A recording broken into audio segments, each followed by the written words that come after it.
Bienvenue sur le plateau de la toute première émission de Séquences communautaires.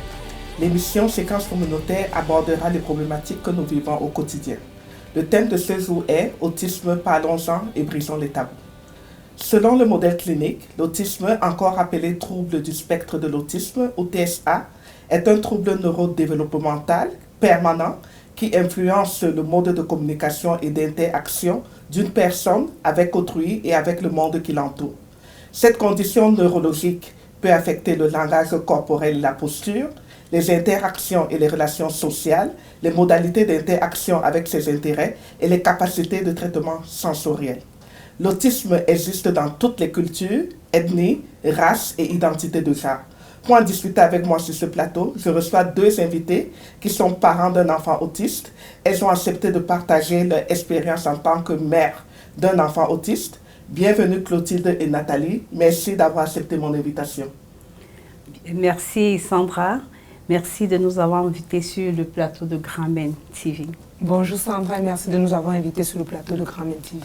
Merci encore, comme je voulais dire, d'avoir accepté mon invitation. On va se tutoyer pour rendre la discussion un peu plus fluide. Je tiens aussi à préciser que Clotilde, en plus d'être un parent d'un enfant autiste, elle est une éducatrice spécialisée en autisme et comportement et sciences du comportement. Elle a reçu l'année dernière le prix d'excellence du Collège de la Cité à Toronto pour la session 2021-2022. Donc maintenant, nous allons aller au fait. Et ma première question pour vous, mesdames, c'est la suivante. Quels sont les signes avant-coureurs qui vous ont alarmé que votre enfant était différent? Je veux dire par là, qu'est-ce qui vous a alerté ou qu'est-ce qui a fait à ce qu'on se dit, à ce que vous vous dites, tiens, il y a quelque chose qui est différent avec mon enfant? Merci Sandra pour la question. Mon fils David a 13 ans aujourd'hui.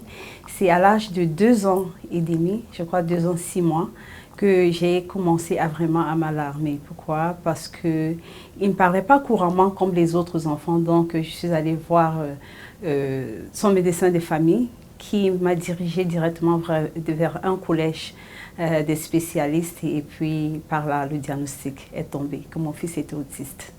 Ok. Et toi, Nathalie? Moi, de mon côté, j'avais déjà ma fille aînée qui était précoce. Elle a tout fait avant l'âge d'1 an, parler, manger. Elle était vraiment autonome avant l'âge d'1 an. Et puis, j'ai le petit Patrick qui est arrivé en arrière. Et puis, on avait toujours tendance à le comparer. On se rendait compte qu'il il n'avait pas sa communication verbale comme sa sœur, il n'était pas capable de pointer. Lorsqu'il voulait un objet ou quelque chose dans la maison, il était obligé de venir nous tirer. Et puis nous, on a trouvé que ce n'était pas correct. Et surtout qu'à cette époque-là, j'étais enseignante en maternelle jardin. Je me suis dit, ah, il y a quelque chose qui ne va pas. Et c'est comme ça que nous sommes allés consulter le médecin de famille qui nous a référés chez un pédiatre du développement. Et puis, après avoir suivi les tests qui ont été faits, il avait à cette époque 2 ans, 2 ans et demi, le diagnostic il est tombé. Ok, très bien. Et pour toi, Claudine, à quel âge on a diagnostiqué ton enfant? Oui, comme je l'ai dit tout à l'heure, c'était à 2 ans, 2 ans 6 mois qu'il a été diagnostiqué. Et j'étais enceinte aussi de mon deuxième fils, donc David est mon premier fils. Tout à fait. Et comment avez-vous accueilli ce diagnostic? Dans quelle étape psychologique étiez-vous? J'imagine que vous aviez le sentiment que le ciel vous tombait sur la tête. Moi, je dirais que ce n'était pas mon cas. Pourquoi? Parce que le jour qu'on nous a donné le diagnostic, moi, peut-être c'est un peu amusant, mais moi, j'avais plutôt compris que otite. Je n'avais pas compris que autisme. L'otite qui est une infection à l'oreille. Exactement. Moi, j'avais plutôt compris que c'était l'otite, que mon fils avait l'otite. Et puis, c'est mon mari qui, après que les médecins ont dit que l'enfant était autiste, il a dit non, mon fils ne peut pas être autiste. Et moi, de redire, mais l'otite, ça se soigne, pourquoi tu te gênes? Et puis, tous, comme on était dans la salle, je pense que c'était peut-être au nombre de 5 médecins, mon mari et moi, c'est là où ils m'ont regardé, ils ont compris vraiment que je n'ai pas compris ce que c'était. Mais jusqu'à là, ils ont essayé de m'expliquer, ils m'ont dit, madame, on parle de l'autisme. Bon, comme je ne connaissais pas ce que c'est que l'autisme, pour dire vrai, mon mari était un peu plus abattu, ils avaient d'autres choses à faire, donc je me suis assise avec eux Ils m'ont donné toutes les informations qu'il fallait pour pouvoir déjà commencer à inscrire mon fils sur des programmes dont ils pensaient qui pouvaient l'aider. Très bien. Oh, moi, de mon côté, je ne vais pas dire que le ciel m'est tombé dessus. De toutes les façons, on n'est pas heureux d'avoir ce type de diagnostic. Mais comme je vous ai dit tantôt, la chance que j'ai eue, c'est que ce soit mon conjoint ou moi, on était dans le milieu éducatif, donc on sentait que c'est quelque chose qui pouvait arriver, vu qu'il avait des signes avant-coureurs. Personnellement, je me suis toujours posé juste la question de savoir qu'est-ce que j'ai pu manger, ou qu'est-ce que j'ai pu boire. Et est-ce que je peux te couper la parole, Nathalie? Les signes avant-coureurs dont tu parlais, c'était vraiment au niveau de l'absence de communication verbale? J'ai parlé de l'absence de communication verbale, mais il ne pointait pas. Lorsqu'il avait besoin de prendre un objet à la maison, il avait besoin de manger ou de boire, il allait venir tirer l'adulte. Il n'allait pas le dire, mais il n'allait pas pointer. Et il avait aussi tendance à s'isoler. Ça fait qu'on avait des signes avant-coureurs qu'on voyait et étant informés, on s'est dit que ça pouvait être ça. Donc quand on a reçu le diagnostic, on n'était pas très surpris. On a juste très vite fait, comme Clotilde l'a mentionné, d'appeler les services compétents, de tout faire pour commencer à lui mettre sur une thérapie afin de pouvoir l'aider. Et au niveau, je veux dire, émotionnel, est-ce que, aussitôt que le diagnostic est tombé, vous avez eu envie d'en parler autour de vous, de partager votre peine avec des personnes qui traversent les mêmes défis, ou bien vous aviez peur du jugement d'autrui? Pour mon fils David, contrairement à Patrick, moi David, il pointait. Il pointait et puis c'est après le diagnostic que je me suis documentée, que j'ai compris qu'il y avait des signes avant-coureurs. Donc je vais juste revenir à la question précédente.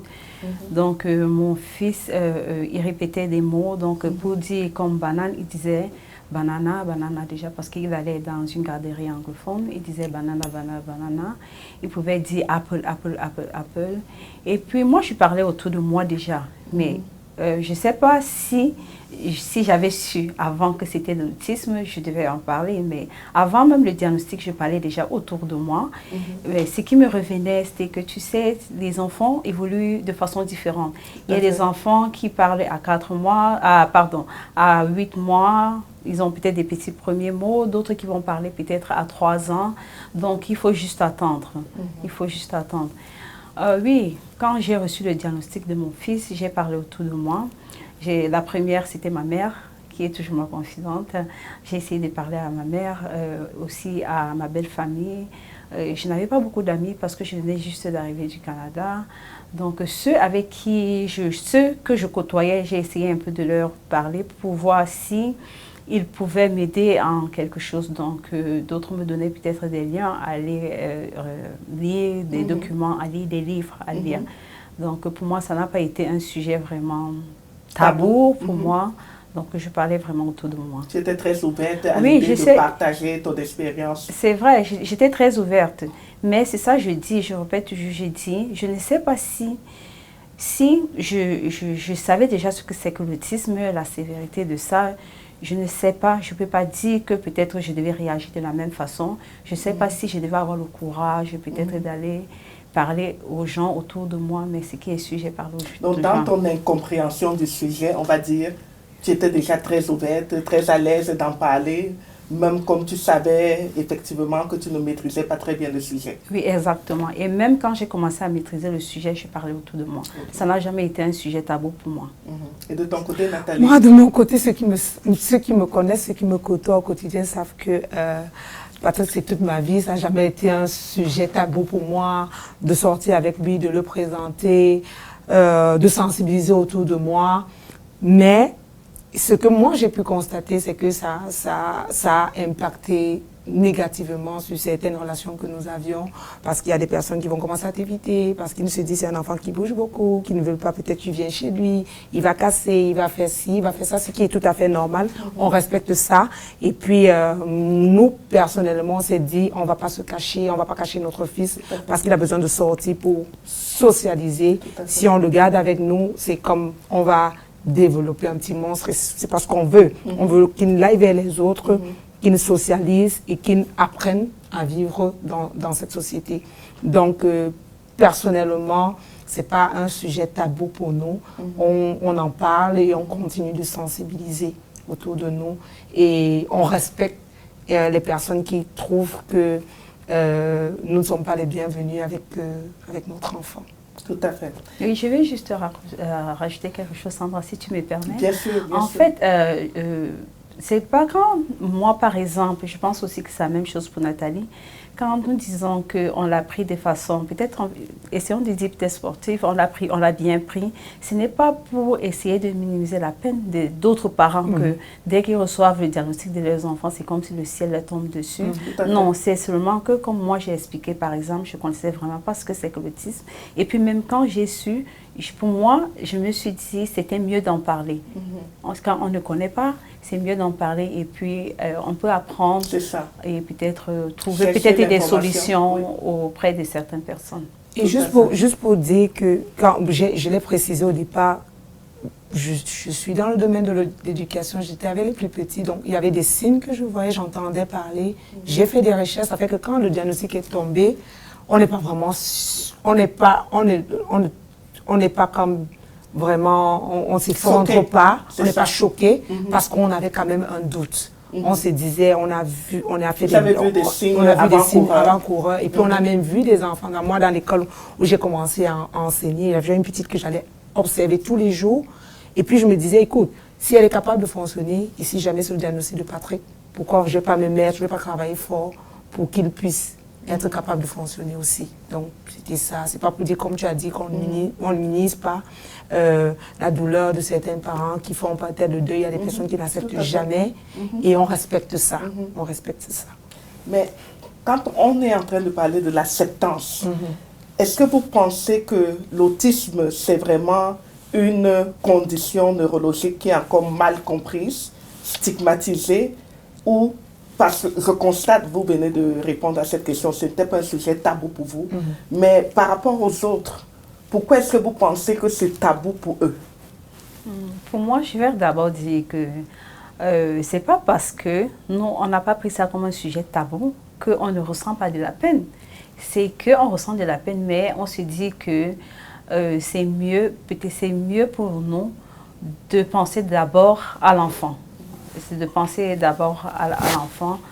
Donc, pour les autres parents, je sais que c'est très difficile d'accepter, mais le conseil que je donnerais à d'autres parents, c'est que quand vous recevez le diagnostic de votre enfant, essayez de parler autour de vous. Pensez plutôt à votre enfant qu'à nous, à vous, parce que ce que les parents font le plus souvent, c'est de penser d'abord à eux.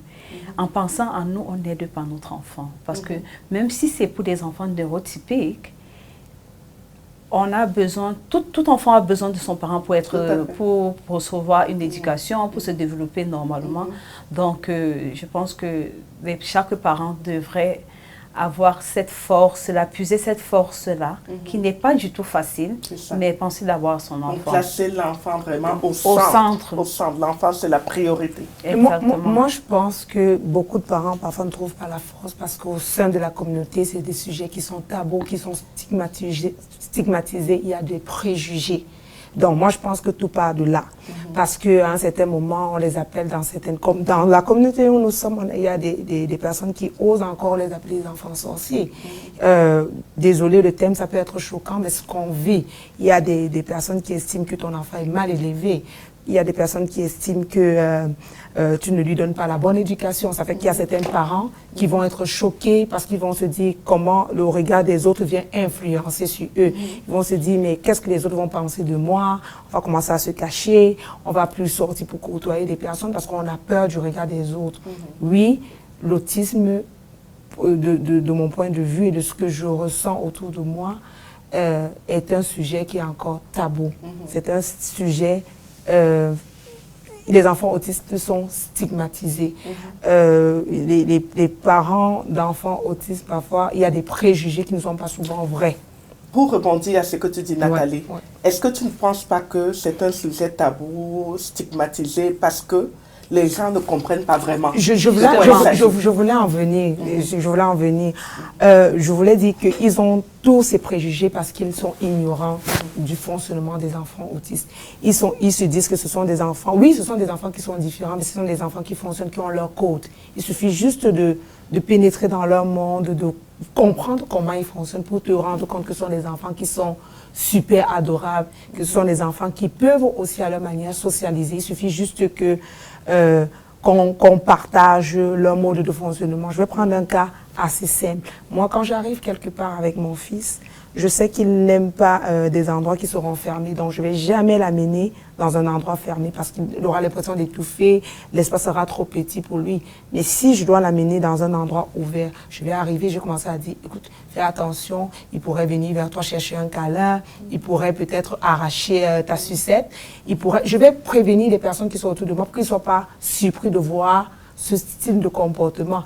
Et puis s'il vient, il faut savoir comment lui parler, ok? Si tu te mets à dire, non, ne fais pas ça, et puis que tu comptes, arrête, tu vas dire, Patrick, reviens me remettre mon ballon. À 1, 2, 3, tu vas voir qu'à 3, il va venir le faire, il va venir te remettre ton ballon. Donc, c'est juste partager les codes de communication que nous utilisons. Comprendre l'enfant dans son fonctionnement. Oui, dans son fonctionnement. Oui, je voudrais aussi ajouter en disant que, comme Nathalie vient de dire là, c'est un manque d'information. C'est parce que vraiment le public n'est pas informé. Comme dernièrement, j'ai assisté à un comité consultatif pour l'autisme dans le collège dont vous venez de citer. J'étais en train de dire que c'est mieux peut-être, si c'est possible pour eux aussi, de créer des petites micro-formations pour le grand public. Donc comme ça, je pense que avec ces petites formations-là, beaucoup de personnes sauront ce que c'est que l'autisme et puis les parents peut-être auront la force et le courage de sortir avec leurs enfants. Parce que ce n'est pas aussi évident. C'est un sujet tabou, oui, comme Nathalie vient de nous le dire. Pourquoi? Parce que, imaginez vous par exemple dans le transport en commun avec un enfant autiste qui fait des bruits ou bien qui saute des cris et tous les regards se tournent vers vous, se posent sur vous, la maman. Si vous n'êtes pas quelqu'un psychologiquement, vous pouvez craquer. Vous pouvez vous dire, ok, j'en ai assez, je ne peux plus sortir avec cet enfant parce que tout le temps quand je sors avec lui, j'ai toujours des yeux sur moi, j'ai des gens qui me regardent d'un mauvais œil, comme on le dit vulgairement.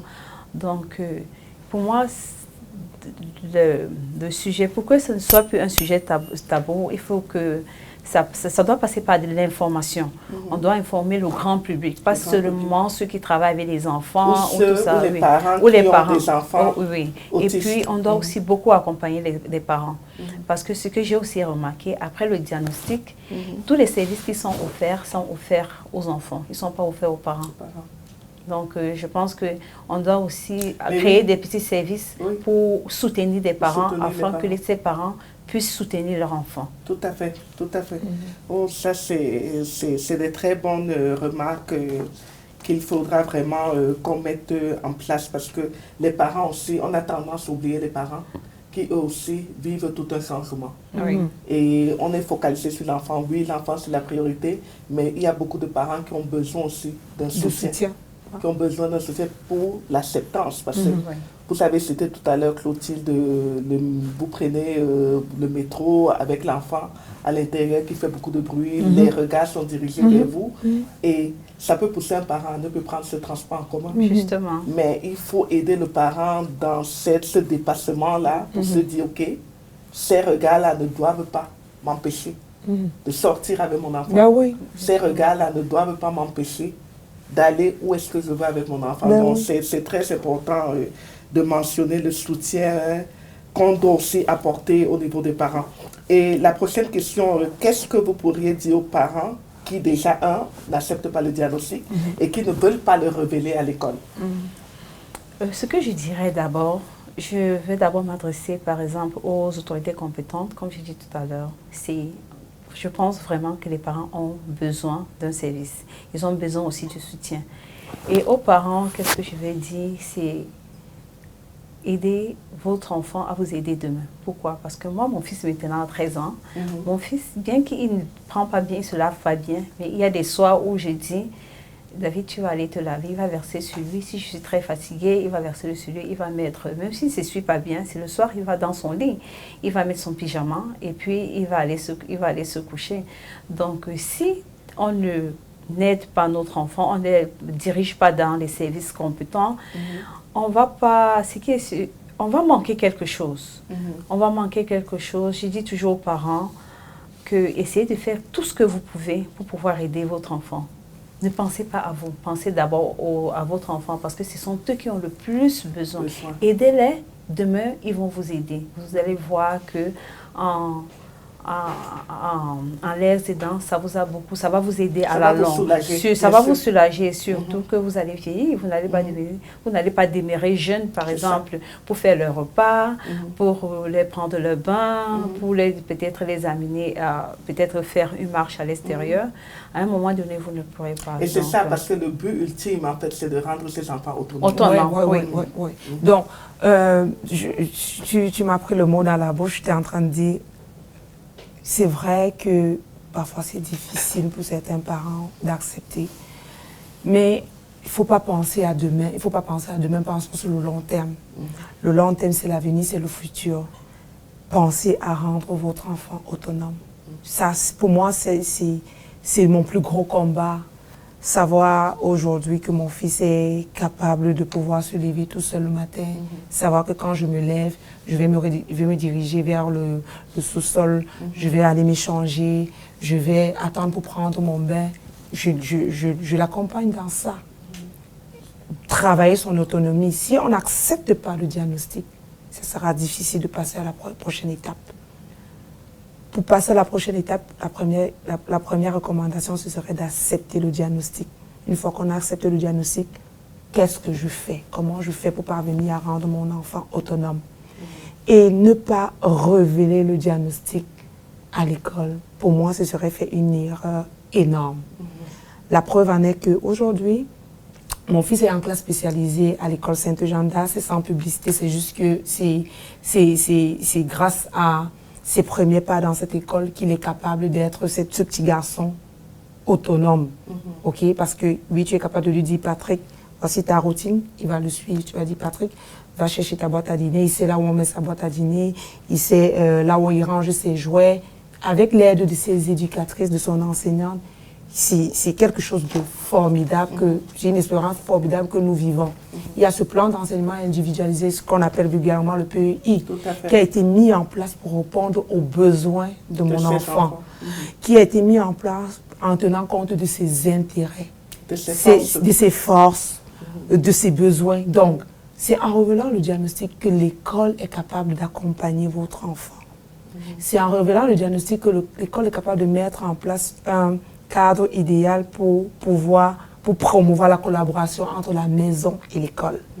Et une fois que Patrick est rendu à l'école, il travaille certaines habiletés là-bas à l'école, il travaille certains concepts. Je suis capable d'aller maintenant, avec l'aide du cahier de communication qui a été mis en place, du classroom qui a été mis en place, de voir ce qui a été fait et de voir comment moi, en tant que parent, je suis capable d'appuyer.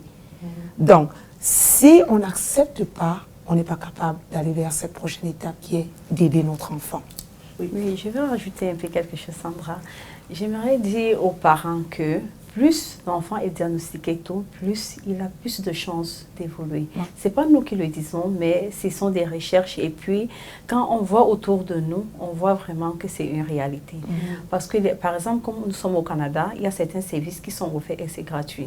Donc, comme il y en a des trucs comme des services comme le ABA et le IBI, qui, selon les recherches, selon les sondages, que ça marche plus pour des enfants qui sont diagnostiqués plus tôt et qui sont entrés plus tôt dans le programme.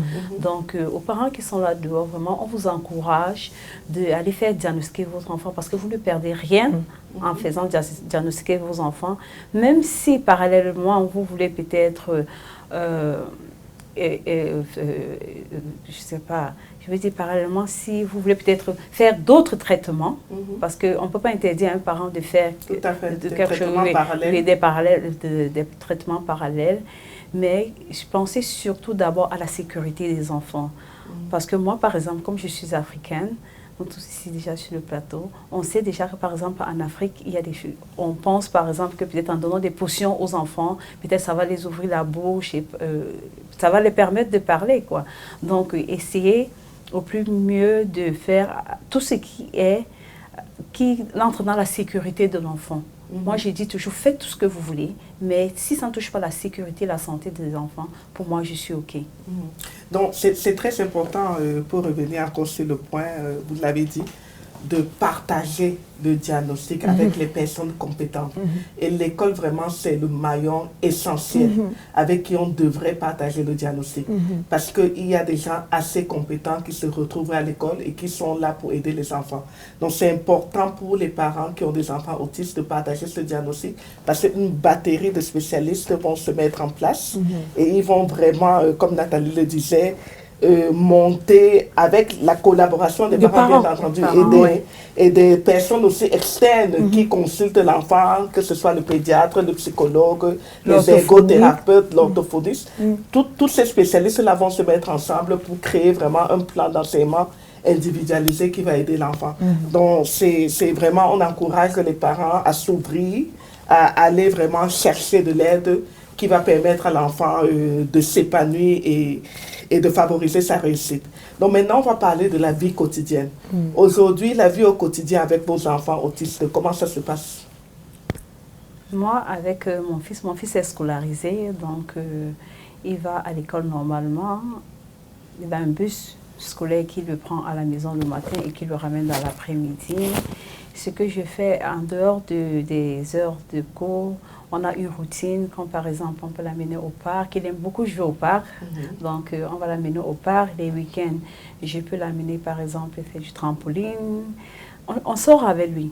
On essaie de sortir de plus avec lui, essayer de l'amener à interagir avec d'autres enfants, même comme il est toujours un peu... Il se retire toujours, oui. Et c'est pas évident, mais on essaye toujours un peu de le mettre au milieu des autres enfants. De proposer beaucoup d'activités pour qu'il essaye un peu de pouvoir interagir, pour voir si il peut interagir avec d'autres enfants. Il fait même de la natation. Excellent. Donc c'est juste pour aussi informer aux parents là dehors qu'il y a un programme de natation pour les enfants autistes. Ça a besoin, pas seulement autistes, ça a besoin.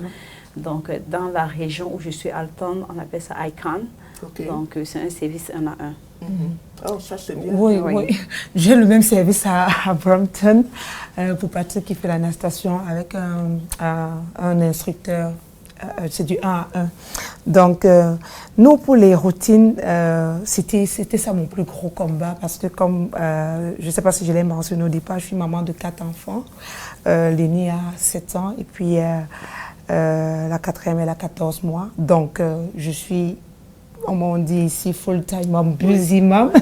Donc, je suis très occupée. Donc, beaucoup de gens me demandent comment tu fais. Moi, j'ai réussi à m'en sortir à cause de la routine qu'on a installée à la maison.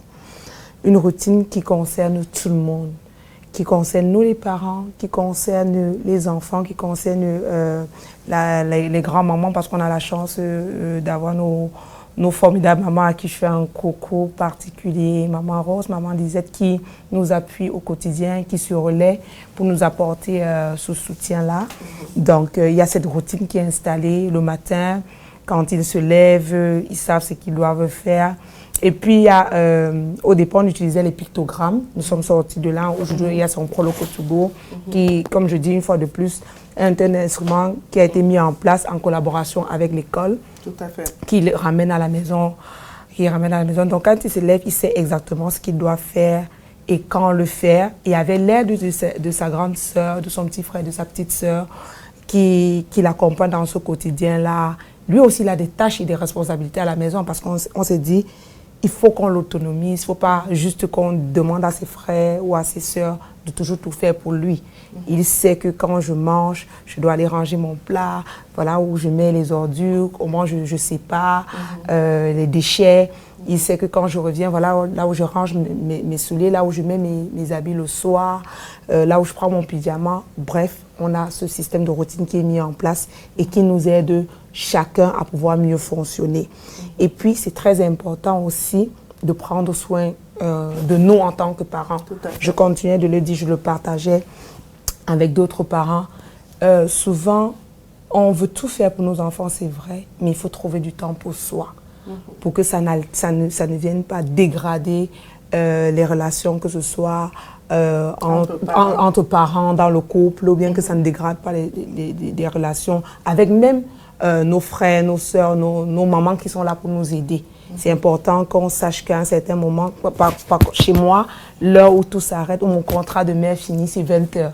Je le dis et tout le monde le sait, à 20h, je ne suis plus maman, je deviens, moi, Nathalie, je suis l'épouse, je prends soin de moi, je prends soin de mon congé. C'est très important, je tiens vraiment à le dire parce que je me suis rendu compte que le quotidien dans certaines familles d'enfants autistes ne fonctionne pas bien parce que les responsabilités sont jetées juste parfois sur un seul conjoint qui accepte tout, qui endure tout et on ne prend pas soin de nous. Ça fait qu'à un certain moment, quand on a tellement emmagasiné du stress, on commence à crier et puis ça va aller dans tous les sens. Donc c'est ce que je voulais dire. Donc la routine vous a beaucoup aidé à mettre les choses en place. Oui, c'est la routine, le secret. Et les enfants aussi ont joint le mouvement. Oui, et surtout quand ils sont plus petits, c'est facile de mettre les routines. C'est plus facile de mettre. Comme ils ont essentiellement les mêmes problèmes, les mêmes intérêts, donc c'est plus facile d'insérer cette routine ils ont accepter cette routine-là, ils la connaissent déjà au point où si je ne suis pas là, je suis dehors actuellement, mais ils savent qu'à 15h, voilà ce qu'on va faire. Après, quand on a fini à 16h, voilà ce qu'on va faire. Et quand c'est le temps de se coucher, même si maman n'est pas là, on sait que c'est le temps de se coucher, on sait quoi faire. On dit, papa, c'est le moment, ça a sonné. Et puis je fonctionne beaucoup avec les minutieries à la maison. Donc à chaque fois, c'est en train de sonner, donc ils se repèrent. Et vous qui êtes spécialiste, Clotilde, la routine fonctionne très bien avec ses enfants. Oui, la routine vraiment c'est quelque chose qui est très important. Même dans les salles de classe déjà, on a vraiment une oreille visuelle qui permet aux enfants de savoir ce qui vient avant, après et c'est comme ça. À la maison aussi, c'est vraiment très important d'avoir ces routines-là, surtout quand ils sont encore très petits. Et il faut savoir que ça ne vient pas, ça ne marche pas d'un coup comme ça là. Ce n'est pas pour décourager les parents, mais c'est juste pour leur dire que ça prend quand même du temps pour ces enfants-là de comprendre ce qu'on leur demande de faire. Donc, il faut être très patient. Il faut être très patient. Si vous trouvez que peut-être la routine, peut-être ça ne marche pas, peut-être essayez de réfléchir. Peut-être elle est très longue. Essayez de segmenter, commencer peut-être juste par disons deux activités. Appelons ça activité. Je vais mettre une routine peut-être juste de 2 activités. Peut-être les enfants le matin ils se lèvent, ils savent qu'ils doivent d'abord aller à la toilette et puis avant de venir s'asseoir. Quand l'enfant va assimiler ça, on augmente. Parce que ces enfants, ils n'apprennent pas aussi rapidement comme d'autres. Mais par contre, d'autres assimilent rapidement, d'autres n'assimilent pas. Donc c'est pour ça que j'ai dit la patience, c'est vraiment très important. Mais pour finir, vraiment, la routine est vraiment très importante. Et je suis aussi un peu curieuse par votre parcours, Clotilde. Est-ce que c'est le fait d'avoir eu un enfant autiste qui vous a poussé à vous spécialiser en sciences du comportement? Je dirais sans vous mentir, oui. Oui, pourquoi? Je travaillais d'abord dans une institution financière et puis après, je ne pouvais plus concilier vraiment travail et vie de famille. Moi, je suis très famille. J'ai trouvé que la famille était d'abord très importante et que mon fils avait vraiment besoin de moi. Donc, j'étais obligée d'abord d'arrêter de travailler. Et puis, je me suis dit, bon, c'est le temps. Puisque j'y pensais même déjà de changer de carrière, j'ai dit, bon, c'est le temps pour moi de changer. Et puis, je suis passée d'abord par l'éducatrice à la petite enfance. À la petite enfance, j'ai fait 2 ans. Et puis après, j'ai dit, bon, c'est le temps. Il faut que je me spécialise pour pouvoir aider aussi mon enfant et aider d'autres enfants. C'est pour ces raisons qu'aujourd'hui, je travaille comme éducatrice spécialisée dans une école. Ok, excellent. Parce que, en fait, c'est ça, j'étais curieuse de savoir si... Parce que le fait d'avoir un enfant autiste, parfois, fait en sorte que les parents changent même de carrière. Pour pouvoir trouver de l'aide et même aussi s'adonner eux-mêmes. Oui, parce que, comme tu le dis, Sandra, moi, je me rappelle, il y a beaucoup de parents qui m'ont dit je devais arrêter de travailler. Mais on a besoin... de s'épanouir. Et pour moi, le travail, c'est le lieu où je me sens épanouie. Et puis moi, le fait d'être entrée en éducation m'a permis non seulement d'apporter un plus, de faire une différence dans la vie de mes élèves au quotidien, mais de pouvoir aussi prendre soin de ma petite famille. Donc, quand on te demande... c'est vrai, c'est difficile parfois de pouvoir concilier le travail et la gestion de nos bouts de chou autistes, parce que c'est vraiment demandant, mais on a aussi besoin de travailler pour pouvoir être épanoui. Donc, on est aussi obligé de changer de carrière, comme c'est le cas de Clotilde.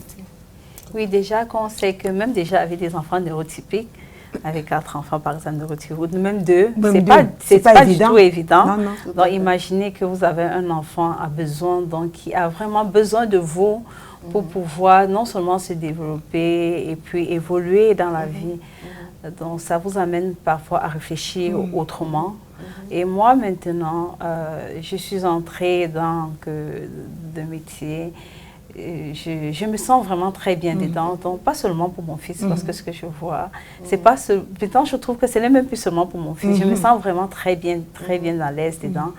Pourquoi pour moi? Parce que je rencontre aussi des gens qui sont spécialisés comme moi, on essaye de changer des idées. C'est vrai que ça me ramène toujours à la maison, essayer aussi de changer aussi ma façon de faire un peu avec l'enfant, voir comment je peux ajouter ou diminuer ce que je fais avec lui. Donc, Mais est-ce que vous pensez que, parce que vous êtes spécialisée, Nathalie, c'est une maman ordinaire qui n'a certainement pas reçu la même spécialisation que vous. Est-ce que vous pensez qu'avec cette formation, vous êtes plus équipée qu'elle? Je dirais oui et non. Je dirais oui parce que j'ai un diplôme. Donc, c'est un certificat. Si on demande qui a un certificat en autisme et sens du comportement, c'est moi qui vais lever la main. Mais je dirais non aussi. Pourquoi? Parce que le tout, c'est l'information. C'est l'information. Ce n'est pas parce que forcément on a un diplôme qu'on est plus équipé que les mamans, toutes les mamans qui sont là dehors. C'est pour cela que j'essaie d'encourager les mamans de beaucoup s'informer. On a la chance qu'on est dans un pays où l'Internet, on peut dire que c'est à la portée. Peut-être pas tout le monde, mais c'est quand même à la portée de tout le monde. On a beaucoup d'informations sur Internet, donc on peut se ressourcer sur Internet et avoir les mêmes, presque, peut-être pas tout, mais on peut apprendre beaucoup comment gérer un enfant autiste. Oui, et puis pas seulement autiste, les enfants ont besoin. Je voulais juste ajouter à Sandra, c'est que c'est avec Internet que je me suis outillée. Oui. J'ai décidé d'aller prendre ma qualification en enfance à difficulté parce que je me suis dit, écoute, si tu es juste enseignante ordinaire, oui, tu es maman, mais il y a d'autres choses que tu dois aller chercher pour appuyer ton enfant. Tout à fait. Et en tant que parent, il faut se former. Il faut se former. Il y a tellement de ressources, tellement de belles ressources. Et je sais que tu vas nous présenter cette ressource que j'avais vue en avant. Et quand on s'était parlé, tu m'as parlé de cette ressource. C'est une ressource que j'avais déjà eue parce que je suis allée faire des recherches sur Internet. Et quand j'ai découvert tout le potentiel qu'on peut avoir en matière de ressources, que ce soit l'ivresse, que ce soit le soutien au sein de la communauté, je me suis dit, parfois c'est parce qu'on manque d'informations, que parfois on déprime, que parfois on ne sait pas ce qu'on va faire avec notre enfant. Pourtant, si on avait la bonne information... C'est ça. Et c'est ça que ce genre d'émission va vraiment aider la communauté à être informée qu'il y a... Des ressources, Nathalie a dit, il y a des ressources qui existent. Nathalie a dit, elle a appris par Internet. Internet, on a aussi des livres et je vais présenter ce livre qui est vraiment formidable. Formidable. Moi, je l'ai trouvé formidable. 10 choses que chaque enfant autiste aimerait que vous sachiez. Donc, c'est un livre qui s'est vraiment mis dans la peau d'un enfant autiste.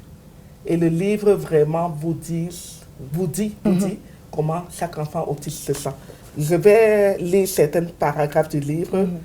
Tout simplement certaines parties. Et vous allez me dire si ça répond à ce que vous avez observé sur vos enfants. OK.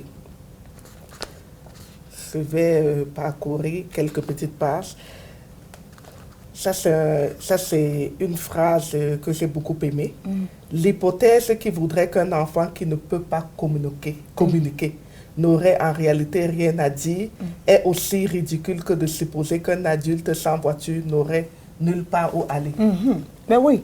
Oui, parce que la communication, elle n'est pas seulement orale. On peut communiquer avec des images, on appelle ça texte, ou bien avec un protocole, comme Nathalie venait de parler.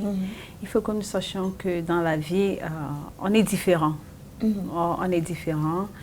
Donc, on ne peut pas dire que la communication doit toujours seulement être verbale. Je voulais parler même des langages des signes. Justement. Moi, je connais des parents qui ont eu des enfants qui ne communiquent pas, qui sont mis à étudier le langage des signes pour pouvoir aider leur enfant, pouvoir comprendre ce qu'ils disent. Donc, c'est pas vrai lorsqu'on dit que... C'est ça. Et quand on parle de la personne qui n'a pas de voiture, et on pense qu'il ne saurait où aller, c'est pour dire qu'il y a tellement d'alternatives. Ouais. Il y a tellement d'alternatives. Ouais. Il y a des enfants qui ne sont pas expressifs, mais au niveau du visuel, au niveau vraiment kinesthétique, ils font de belles choses avec leurs mains. Donc, c'est vraiment de trouver toujours des alternatives qui existent pour tous. Et ce que vous avez dit aussi tout à l'heure, cette phrase-là va rejoindre. Ce qui déterminera le plus le point d'arrivée d'un enfant autiste, c'est ce que vous choisirez de croire à propos de son autisme. Justement. Ben oui. Justement. Parce que, comme on dit, chaque enfant autiste, comme tout le monde par exemple, on a nos forces et nos faiblesses et on a nos limites.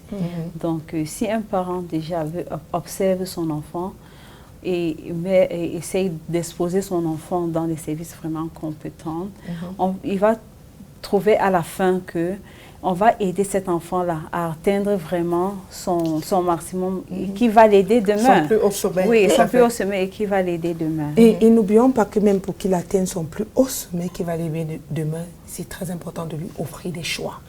Et je sais que dans notre culture, j'espère qu'on me regarde bien là, je sais que dans notre culture, on a été élevé d'une façon où on ne donne pas des choix.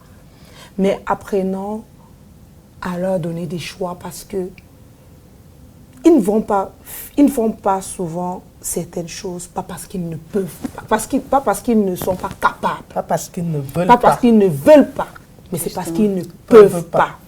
C'est très important qu'on fasse la différence. Vous allez voir, on va dire à un enfant, tu dois écrire avec le crayon, tu dois écrire avec le crayon. Mais l'enfant n'est pas prêt. Il n'est pas capable d'avoir cette bonne préhension, il n'est pas capable de l'arrêter. Mais s'il est capable de t'écrire son A avec la pâte à modeler, c'est quoi l'objectif?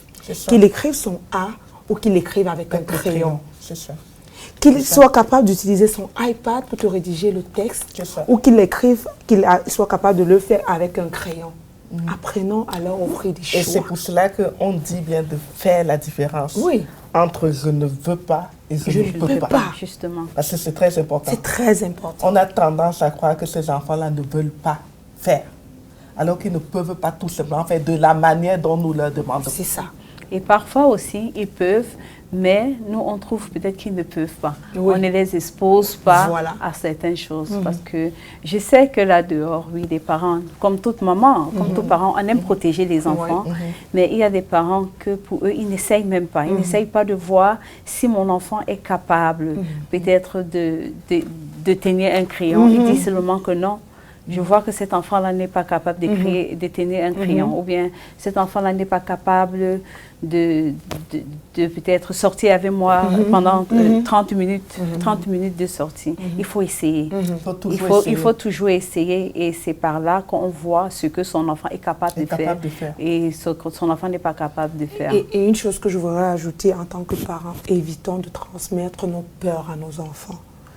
Évitons de transmettre, de penser que nos barrières sont leurs barrières. C'est pas vrai. Si Clotilde a dit, on ne les expose pas assez. On a peur de prendre des risques. Prenons les bons risques. Du moment où ça ne met pas en danger, que ça ne concerne pas leur sécurité ou leur santé, n'ayons pas peur de prendre des risques qui vont les aider. Parfois, ils ont un potentiel énorme.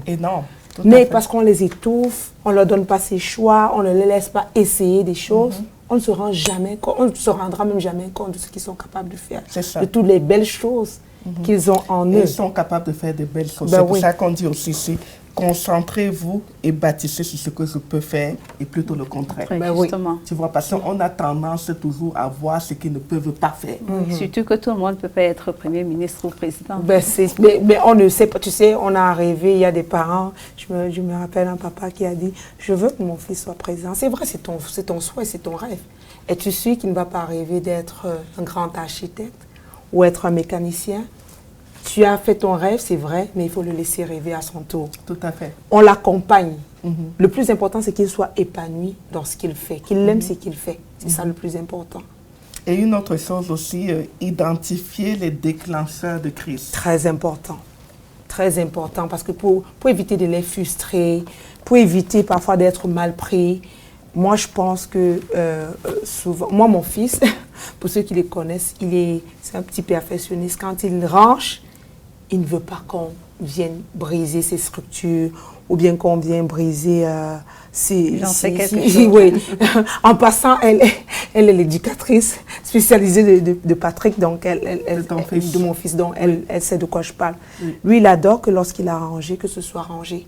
Donc moi, je dis toujours à ses frères, à ses sœurs, si vous ne voulez pas de chicane avec Patrick, faites l'effort de respecter son espace. S'il dépose ses jouets, il les a bien rangés. Lui, il n'aime pas le désordre. Il aime que ce soit bien rangé, donc respectez. Alors, allez casser vos structures, déranger votre côté, mais du moment où c'est son espace, respectez cela. Et tout ça passe aussi par la bonne connaissance de l'enfant. Ben oui, justement, c'est où je voulais en venir, qu'on doit observer notre enfant pour voir quels sont les déclencheurs de crise. Parfois, c'est juste un petit truc qu'on ne comprend pas. Parfois, on dit non, l'enfant, s'il est trop têtu, il ne m'écoute pas. C'est parce qu'il n'a même pas d'abord compris ce que vous avez dit. Et vous aussi, vous n'avez pas compris ce qu'il demande. Donc, l'observation est très importante pour pouvoir essayer de voir quel moment, pourquoi, qu'est-ce qui déclenche vraiment la crise. Et c'est ça que le partenariat, justement, le partenariat école-maison est essentiel. Pour moi, là, je continue à dire que c'est la plus belle chose qui peut arriver parce que l'enfant reste 8 heures. Disons 7 heures à l'école. Il passe plus de temps avec ses enseignants, ses éducatrices, avec ce magnifique personnel-là. Donc, lorsqu'il n'y a pas cette belle symbiose entre la maison et l'école, on va avoir, je ne sais pas si le thème sera approprié, on va avoir un enfant qui ne va pas pouvoir évoluer comme il faut parce que une fois l'école a commencé un processus, ça ne suit pas à la maison, on est obligé de recommencer. C'est l'éternel recommencement. On a l'impression qu'on n'avance pas. On a l'impression que... Parfois, je cause avec certains enseignants qui me disent, j'ai l'impression de ne pas faire quelque chose d'intéressant parce qu'une fois à la maison, ça ne suit pas. Je sais souvent qu'en tant que parent, on rentre, on est épuisé, on rentre, on est fatigué, on a des journées qui sont super difficiles, mais trouvons du temps pour pouvoir accompagner le partenariat que l'école le processus mis en place par l'école, trouvons du temps. Ça ne va pas être 3 heures, 4 heures, même juste un 30 minutes, un 20 minutes, juste pour qu'ils comprennent qu'il y a la continuité de ce que je fais à l'école, à la maison. Ça va faire du sens. Ça ne fait pas du sens aujourd'hui, ça ne fait pas du sens demain, mais plus tard, ça fera du sens. Bien sûr. Ça va déclencher quelque chose. Parce que le plus important, c'est vraiment que ces enfants se développent et que ces enfants s'épanouissent. Et aussi,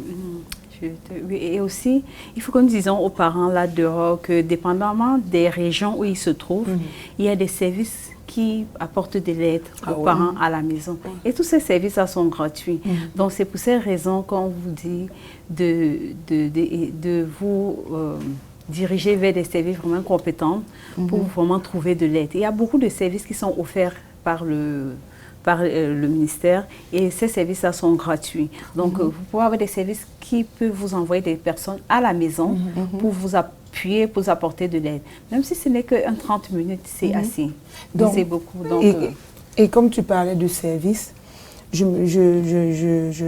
voudrais mettre en avant la subvention qui est offerte par le ministère à travers le programme ontarien des services en matière d'autisme ici en Ontario. C'est une subvention qui, c'est vrai, certaines personnes disent que c'est pas grand-chose, mais c'est pas rien, parce que ça permet au moins de pouvoir payer quelques cours de ABE, ou de pouvoir inscrire ton enfant dans un centre, de lui offrir des activités, que si tu devais débourser cela de ta propre poche, ça devait être encore plus coûteux, onéreux. Donc, il y a ce programme ontarien des services en matière d'autisme. Il y a, comme elle a parlé tout à l'heure, de ces services à domicile qui peuvent être apportés. Il y a même pour des enfants qui sont encore de l'incontinence.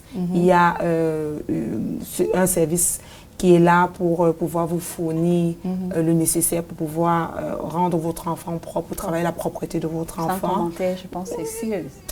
Oui, il y a ce programme d'incontinence. Oui, il y a ce programme-là qui est en place. Il y a aussi ce programme qui te donne une carte d'accès pour certains lieux avec ton enfant. Les enfants ont besoin, vous pouvez avoir une carte qui te permet d'avoir des frais de réduction, des réductions si vous allez dans certains endroits. Oui, il y a aussi une belle ressource francophone, le centre Un pas à la fois, qui est un centre qui appuie les enfants autistes, qui permettent aux enfants de pouvoir continuer à travailler en français, cela à la maison. Donc, il y a tellement de ressources, de belles ressources. Il y a Lynn, je pense Lynn, pour la région de Toronto, qui te permet, si tu te sens vraiment que tu es fatigué, tu as besoin d'aide pour les routines au quotidien de tes enfants. Il y a tellement de ressources qui sont mises en place, mais parfois l'ignorance fait en sorte qu'on n'est pas informé, on n'a pas la bonne information parce qu'on ne va pas au bon endroit. Et pour continuer sur le volet de ressources, Nathalie, tu m'avais parlé d'une initiative que tu as même déjà mise sur pied. Oui. Est-ce que tu peux nous en dire plus sur le sujet? Oui, quand j'avais constaté, surtout pendant la période de la pandémie, on était renfermés. On n'avait pas vraiment le temps de se parler, juste parce que même parler, c'est une thérapie. J'ai décidé comme ça de mettre en place un petit groupe intitulé Autisme et Talent, parce que je ne voulais pas qu'on continue de se lamenter. Nos enfants ont des défis, c'est vrai, mais il faut penser à leurs forces, essayer de voir comment nous pourrons transformer ces forces-là, nous pourrons développer des talents qu'ils ont en eux, comment nous pouvons les mettre en avant pour pouvoir les valoriser. Moi, à travers le groupe Autisme et Talent, j'essaye de mettre en avant les talents de nos différents bouts de chou, de valoriser aussi ces parents-là qui ne savent pas se féliciter au quotidien, qui se disent parfois qu'ils ne font pas assez. Moi, je dis, vous faites assez. Le simple fait déjà d'accepter d'être un enfant autiste, d'avoir un enfant autisme, c'est un grand bravo parce que ce n'est pas donné de pouvoir passer la journée avec un enfant autiste. C'est demandant. Ça prend parfois le sacrifice de soi-même. On voudrait parfois sortir, s'amuser comme les autres, mais parfois on n'a pas la chance de le faire. Alors moi je pense que ne serait-ce que pour cela, il faut apprendre à se féliciter.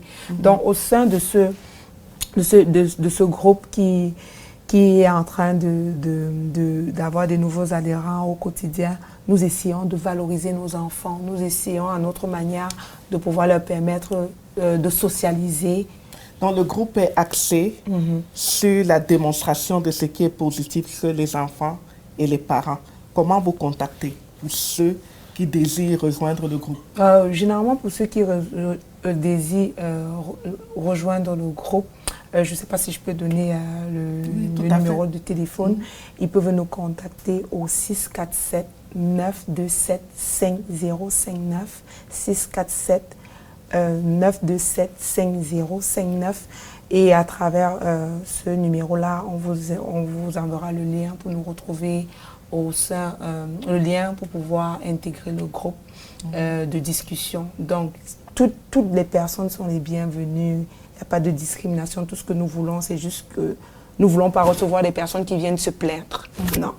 On veut des personnes qui arrivent avec cette mentalité de croissance, cette mentalité positive, qui mettent en avant ce que leurs enfants savent faire au quotidien. Peu importe, on n'a pas besoin de vivre de grands succès.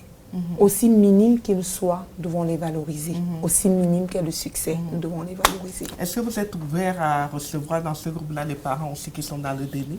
Oui. Même les parents qui sont dans le déni, à mon avis, et connaissant les personnes qui appartiennent au groupe, dont Clotilde fait partie aussi, nous sommes disposés à recevoir toutes les personnes. Parce que notre but aussi, c'est de sensibiliser. Tout à fait. C'est de sensibiliser. Ils sont dans le déni. Nous allons leur prouver avec ce que les enfants sont capables de faire, qu'il est temps qu'ils se réveillent et qu'ils nous rejoignent dans cette belle aventure. Est-ce que vous savez s'il existe des groupes de soutien pour ces parents qui sont dans le déni? Parce que parfois, avec des groupes de soutien, on peut vraiment les sensibiliser d'une certaine façon. À ma connaissance, non.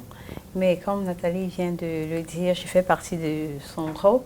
Et puis, je prends déjà, si vous me permettez, remercier déjà Nathalie d'avoir eu cette idée de créer ce groupe.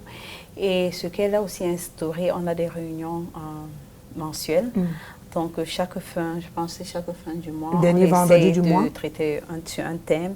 Et ça permet aussi aux parents, comme j'ai vu, de poser des questions. Et tout le monde sort de là avec des nouvelles ressources ou bien des nouvelles idées et très boosté. Donc, oui.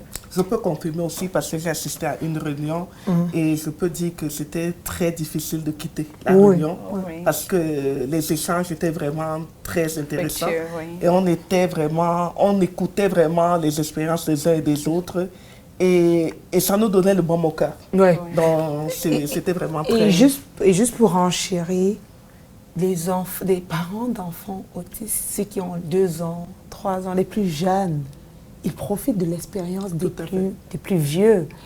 Il y a Clotilde qui partage son expérience, qui nous dit comment son fils est non-verbal, mais qui est capable de faire C'est ça, parce que le qui fils de Clotilde, lui, il a 13 ans. 13 ans. Et le fils de Nathalie, 6 ans. 6 ans. Et on a des enfants dans le groupe qui ont 2 ans, qui viennent d'être diagnostiqués. Mais quand les parents de ces enfants voient ce que les enfants plus vieux sont capables de faire, ça leur donne du courage.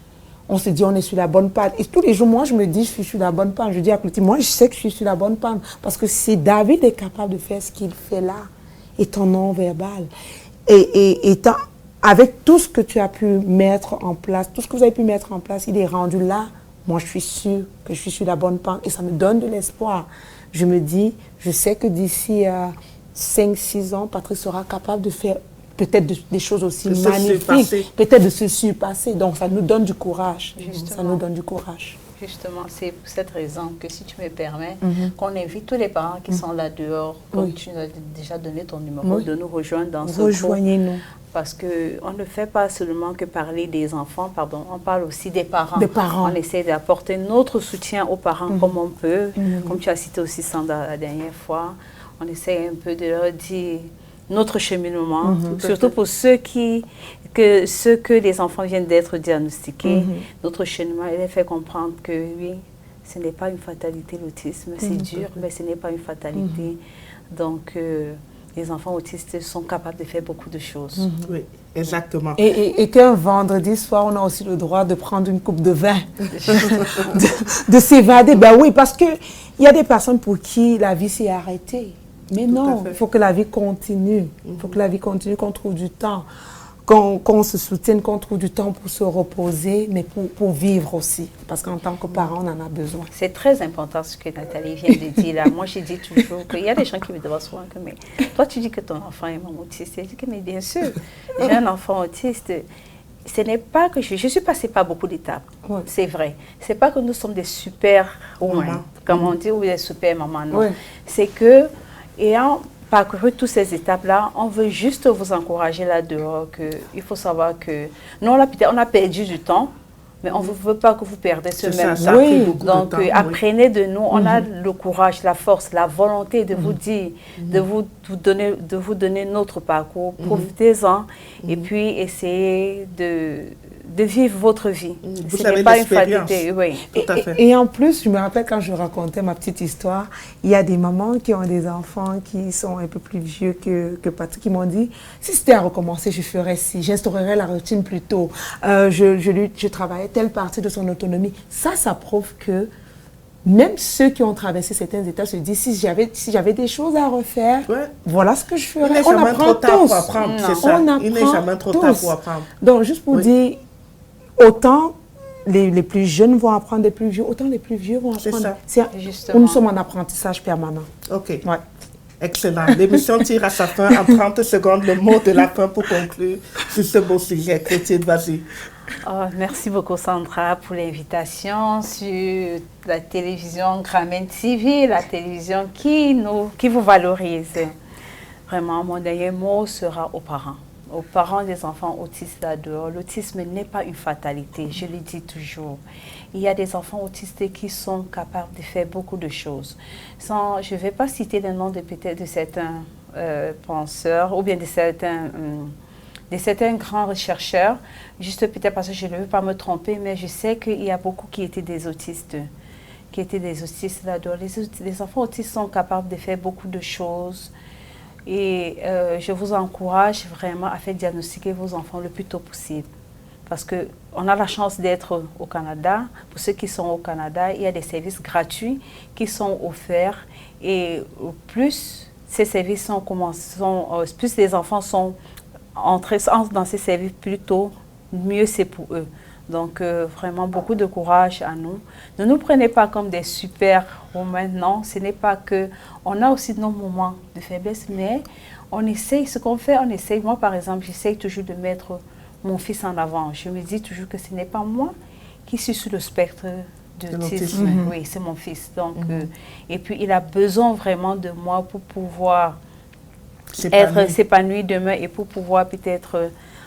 évoluer demain sans moi, parce que c'est la vie, on ne peut être là demain. Donc, je vous encourage beaucoup à parler autour de vous, soyez ouverts, cherchez des personnes de confiance à qui vous pouvez parler, parce que parfois on va vers quelqu'un et puis la personne ne nous écoute pas. C'est pas grave, allez vers ceux qui peuvent vous écouter et puis essayez de vous confier aussi.